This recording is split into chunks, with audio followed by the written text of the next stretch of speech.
Culpan a Texas por la muerte de una madre migrante y sus 2 hijos. Un familiar que sobrevivió a la tragedia cuenta la pesadilla que vivieron en las heladas aguas del río Bravo sin que autoridades pudieran rescatarlos. Explosión ártica tiene en alerta a más de 100 millones de personas en Estados Unidos. La nueva tormenta invernal ya cobró vidas humanas y azota a gran parte del país con temperaturas congelantes. Gran expectativa por el resultado de las primeras asambleas electorales en Iowa. Candidatos republicanos piden a sus seguidores desafiar el clima extremo para conseguir más votos esta misma noche. Una cocina sobre ruedas cautiva a los paladares salvadoreños. Los llevaremos a conocer la motopizza de soya Pango, una experiencia culinaria innovadora. Así comienza su noticiero Estrella TV.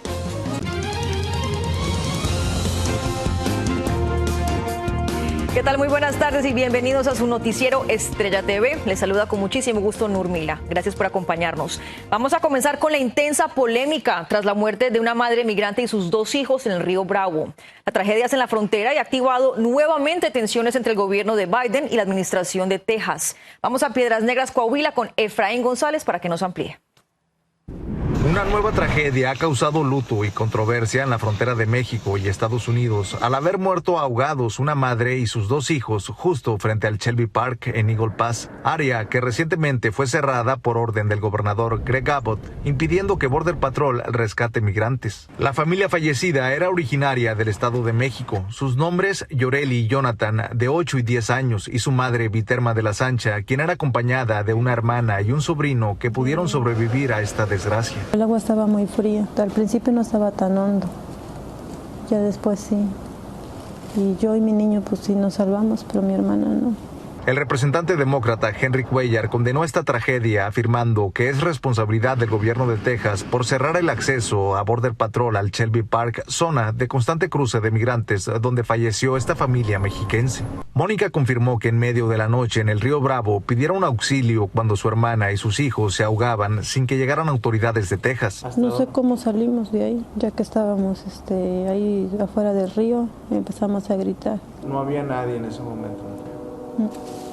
Debido al extremo frío, la madre y su hijo, que sobrevivieron, así como rescatistas del ejército mexicano, sufrieron inicios de hipotermia. Sí, todos cuentan con una ligera hipotermia, ¿verdad? Ahorita estamos en apoyo hasta del ejército, por lo mismo de que ellos se metieron a rescatar a esas personas. La Secretaría de Relaciones Exteriores de México emitió un comunicado en el que, además de lamentar el fallecimiento de esta familia, afirmó que dará seguimiento a las demandas del gobierno de Estados Unidos para que el Shelby Park sea reabierto a las labores de rescate de Border Patrol. Tras sobrevivir a esta desgarradora tragedia en el río Bravo frente al Shelby Park, Mónica y su hijo están a la espera ahora de poder conseguir los recursos suficientes para poder trasladar los cuerpos de su hermana y 2 pequeños sobrinos al Estado de México, de donde eran todos originarios. Desde Piedras Negras, Coahuila, Efraín González, Noticias Estrella TV. Una tragedia inimaginable. El mal tiempo también sigue afectando al país. Casi el 80% del territorio se encuentra bajo alerta de temperaturas congelantes que han causado cierre de vías y tiene paralizados aeropuertos. En varios estados el frío podría empeorar. Wendy Castillo nos amplía. Aproximadamente el 79% del territorio nacional verá temperaturas bajo cero. Se podrían batir más de 140 récords de frío diarios este lunes y martes desde Oregon hasta Mississippi, ya que se espera que las temperaturas en Memphis, Dallas y Nashville se mantengan bajo cero durante al menos 72 horas consecutivas. La gobernadora de Nueva York, Kathy Hochul, advirtió a los residentes que se queden en casa mientras el mal tiempo impacta gran parte de Estados Unidos. Wind gusts were predicted to be 35 to 40 miles an hour. They are now gusting up to 50 miles an hour. What that means, whiteout conditions, limited or no visibility, and again, very, very dangerous on our roads. Condiciones extremas que hacen que viajar sea más peligroso. Por eso 1.800 vuelos fueron cancelados este lunes, siendo los aeropuertos de Denver, Dallas, Houston y Chicago los más afectados, ya que una gran tormenta invernal desata fuertes nevadas y hielo en todo el sur. Oklahoma, Arkansas, Tennessee y Alabama ya han recibido de 4 a 6 pulgadas de nieve y hay más hielo en camino. La experiencia que tuvimos hace 2 años, hemos tenido varias nevadas, pero nunca algo tan fuerte como ese. Mientras Texas tiembla bajo el frío intenso, ERCOT, que administra el 90% de la carga eléctrica, pide a los residentes de Texas que conserven el uso de electricidad si es seguro hacerlo. Al menos 2 muertes relacionadas con el clima fueron reportadas en el área de Portland durante el fin de semana, según funcionarios. Wendy Castillo, Noticias, Estrella TV.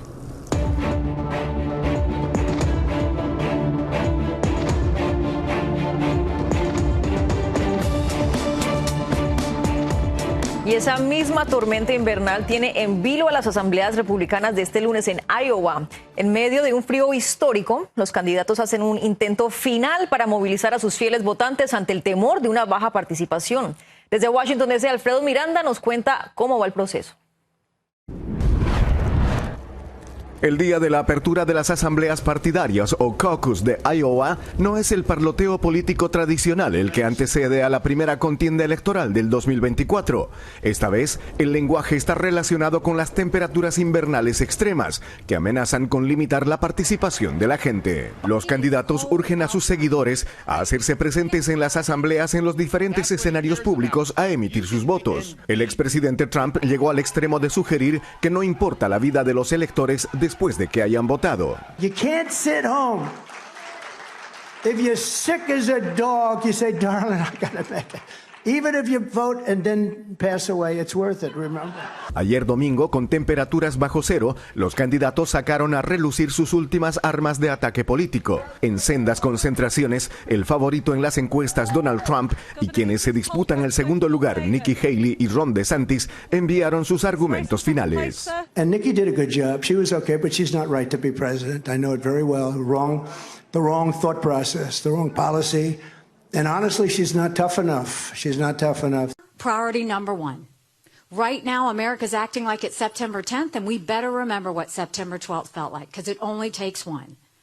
So we should absolutely do that first thing and secure the border. For Donald Trump, he's running a candidate, he's running a campaign about putting himself and his issues first. That's what he cares about.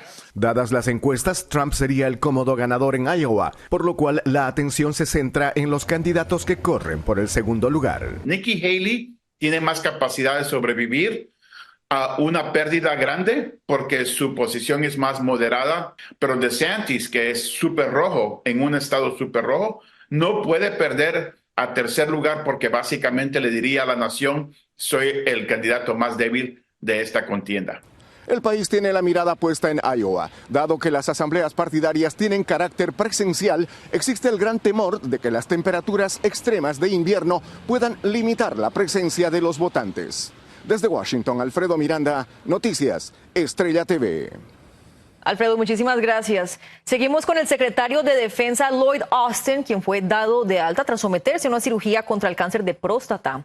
Después de más de 2 semanas de hospitalización, Austin, quien estuvo y mantuvo secreto inicialmente su enfermedad, expresó agradecimiento al personal médico y afirmó que continuará desempeñando funciones desde casa mientras se recupera en su totalidad.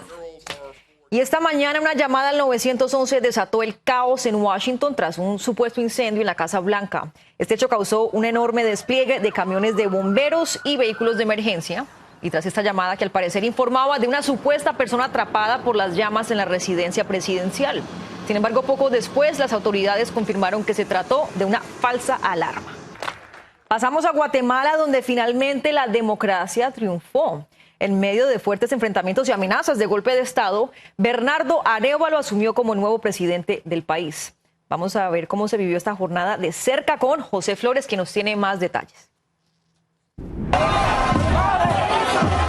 En medio de enfrentamientos entre pobladores y policías, de un nuevo intento por romper el orden democrático del país en el Congreso de la República y con un atraso de 12 horas, finalmente Bernardo Arévalo asumió la presidencia de Guatemala. Me llena de profundo honor asumir esta alta responsabilidad, evidenciando que nuestra democracia tiene la fortaleza necesaria para resistir. Sí se pudo, Arévalo presidente, aunque hayan habido miles y miles de trampas, Arévalo presidente. Los diputados de la oposición intentaron impedir la juramentación de los nuevos congresistas para bloquear la toma de posesión de Bernardo Arévalo, pero varios parlamentarios se opusieron adentro del hemiciclo y los pobladores acudieron a respaldarlos tras enfrentarse con la policía.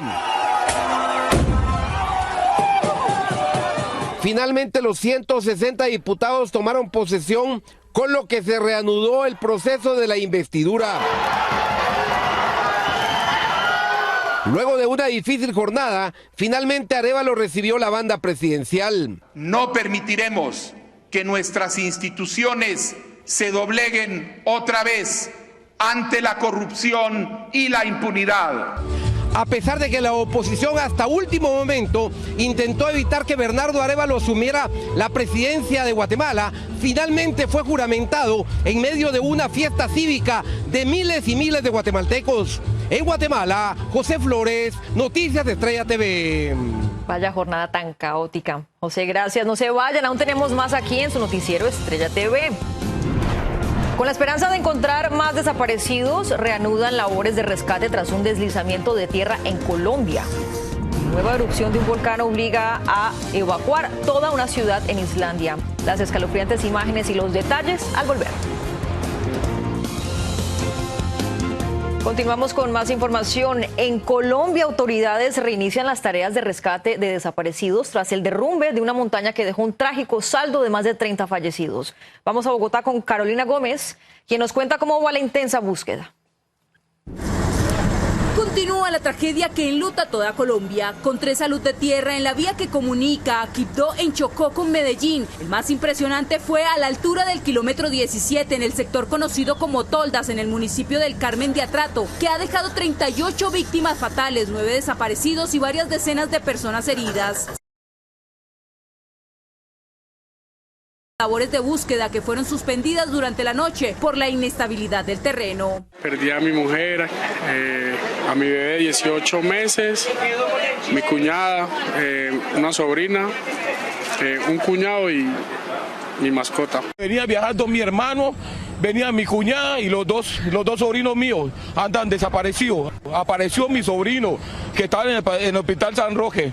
Quisiera pedir ayuda y ir hasta allá a buscarlo. Las escenas del rescate de los cuerpos han sido desgarradoras. La gran mayoría ya fueron identificadas. Muchas de ellas aparecen grabadas en este video mientras se resguardaban de la lluvia en una casa que literalmente quedó sepultada por toneladas de tierra, escombro y lodo. También tenemos la preocupación de que pudiéramos tener cuerpos en el río Atrato y la búsqueda se tuviera que extender río abajo. A todas las familias de las víctimas, mi sentido pésame. Los organismos de búsqueda trabajan contrarreloj, aprovechando las pocas horas de buen tiempo. El presidente hizo un llamado para que no se negocie con la muerte, sobre todo a las aerolíneas que serían el único medio para llevar alimentos y elementos básicos al departamento del Chocó, que quedó completamente incomunicado para que no suban sus precios. En Bogotá, Colombia, Carolina Gómez para Noticias Estrella TV. Qué dolor.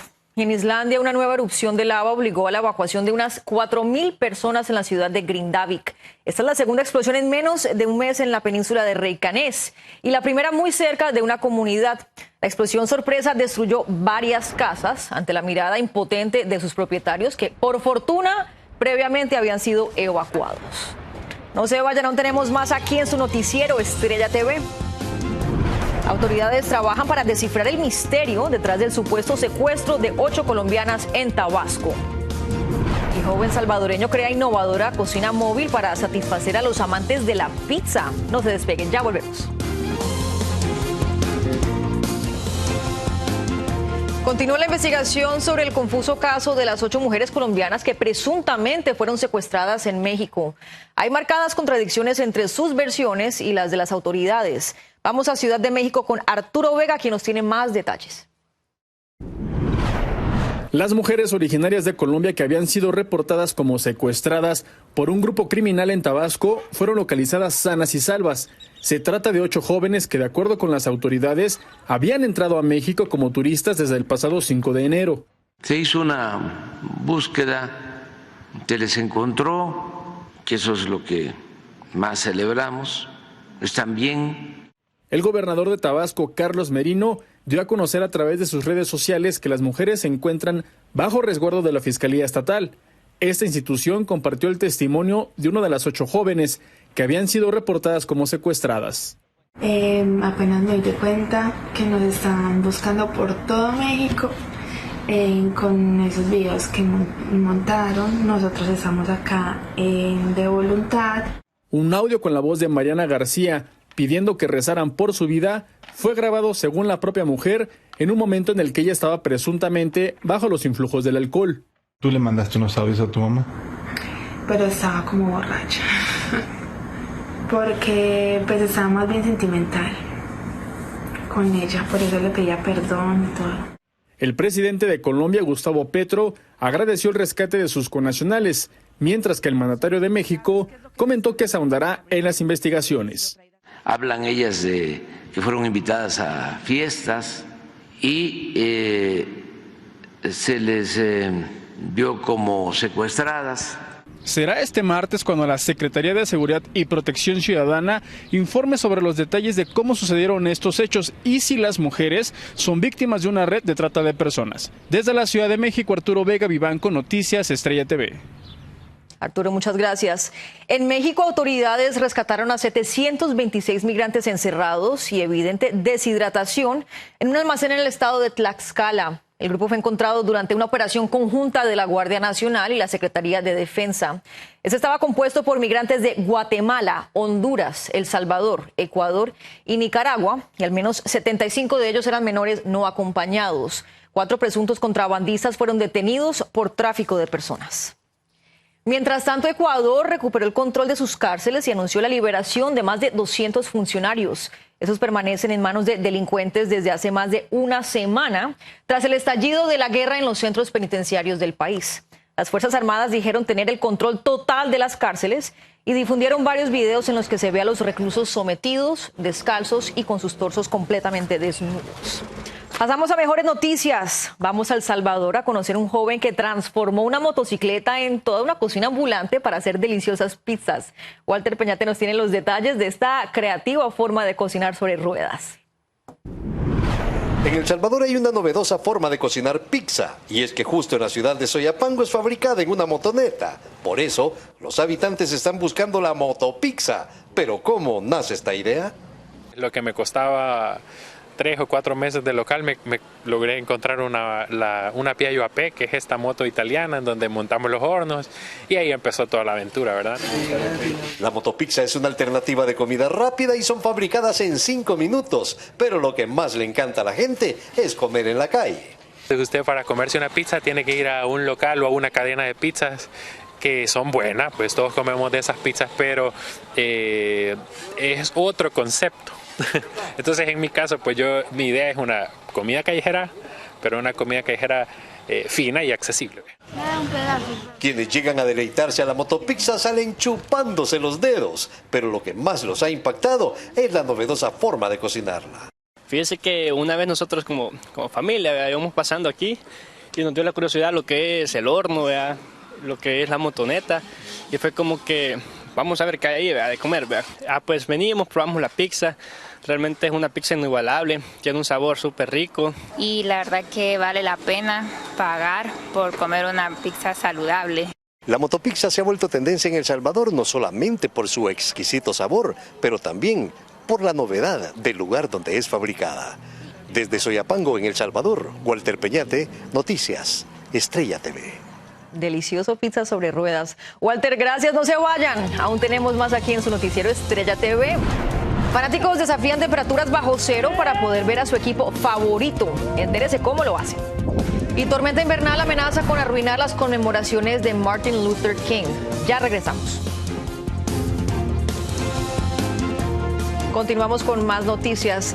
Miren, un intrépido fan de los Buffalo Bills desafió las gélidas temperaturas para quitar la nieve del estadio de manera rápida y divertida. Él decidió deslizarse sobre los asientos del estadio y sin camiseta, pese a las bajísimas temperaturas que enfrenta Nueva York en estos momentos, que recibió más de 17 pulgadas de nieve en tan solo, escuche esto, 30 horas. Los directivos del estadio están pagando $20 la hora y comida a quien se atreva a unirse a las labores de remoción de nieve. Y hipotermia para todos a como de lugar. Y este lunes se conmemora el Día de Martin Luther King. Algunas de las celebraciones serán afectadas por el frío que atraviesa el país, como estábamos comentando. Aún así, en Atlanta, en la histórica iglesia donde King fue pastor, se ofreció un conmemorativo servicio donde su hija Bernice King memoró el legado de su padre con un llamado en general a derrotar la injusticia y la ignorancia con la no violencia. Y con esta noticia me despido, pero ha sido un placer que se informe con nosotros. Llegamos al final de su noticiero y los esperamos mañana con muchísima más información pertinente de martes. Yo soy Nurmila, un placer que se informe conmigo y que disfruten de su día feriado donde sea que se encuentre. Nos vemos.